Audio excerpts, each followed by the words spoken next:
Hello guys तमन्ना माइना lifestyle YouTube चैनलटলৈ স্বাগতম জনাইছো। আজি যোৰহাটত থকা শ্ৰী শ্ৰী মাধৱদেৱে স্থাপন কৰা ঢেকিয়াখোৱা বৰনামঘৰলৈ বুলি আহিলো। তাকে নামঘৰৰ পৰিৱেশটো আপোনালোকৰ লগতো শ্বেয়াৰ কৰো বুলি ভাবিলো। যদি ভিডিওটো চাই ভাল লাগে তেনেহলে লাইক কমেন্ট আৰু চেনেলটো সাবস্ক্ৰাইব কৰিবলৈ নাপাহৰিব।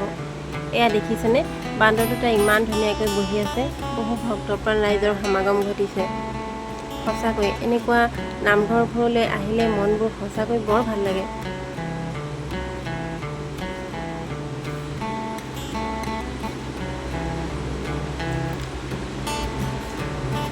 এয়া নামঘৰৰ মূল নামঘৰ ভাগ। ইয়াত ভকতসকলে নাম প্ৰসংগ কৰি আছে।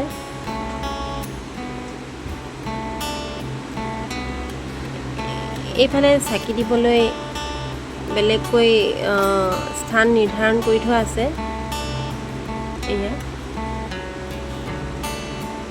এই জ্বলি থকা চাকিগছি দেখিছে যে এই বন্তিগছি শ্ৰী শ্ৰী মাধৱদেৱে 1450 শকতেই জ্বলাইছিল আৰু নিৰবিচ্ছিন্নভাৱে আজিলৈকে জ্বলিয়ে আছে। এতিয়া আমি নামত বহোঁ। এয়া দেখিছেনে ভকতসকলে নাম প্ৰসংগ কৰি আছে। ঢেকিয়াখোৱা নামঘৰত থকা ঢেকীয়া ফুলপাহ দেখিছেনে?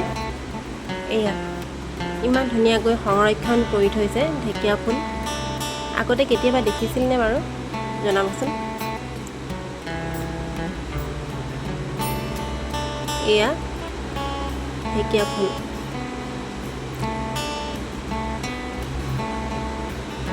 এয়া ভকতসকলে প্ৰসাদৰ কাৰণে যা যোগাৰ কৰিছে।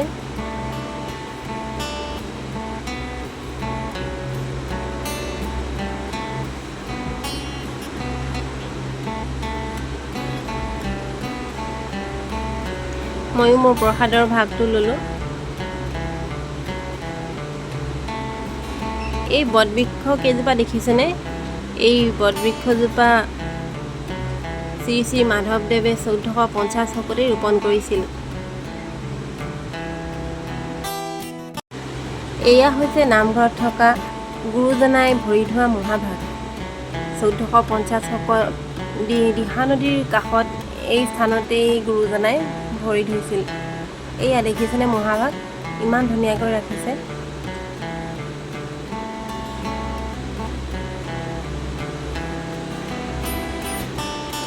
যদি আপুনি অহা নাই এই নামঘৰ ভাগলৈ এবাৰ আহিবচোন।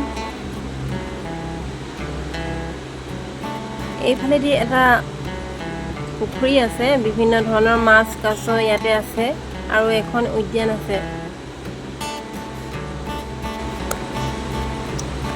দেখিছেনে এইবোৰ মাছ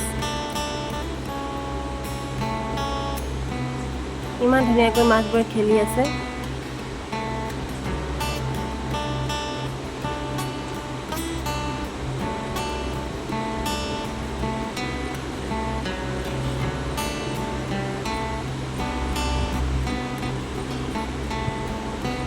সৰুজনী কাছ।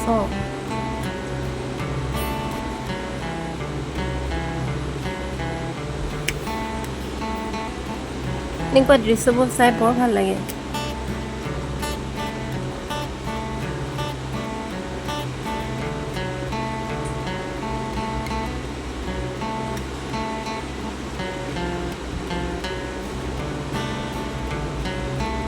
এয়া দেখিছেনে নামঘৰ ভাগ ইমান ধুনীয়াকৈ সজাই তুলিছে।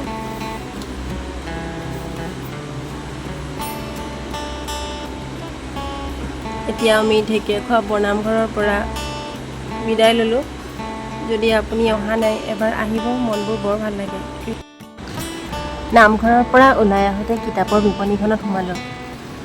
মায়ে এখন প্ৰাৰ্থনা কিতাপ আৰু মই এখন উপন্যাস ল'লোঁ।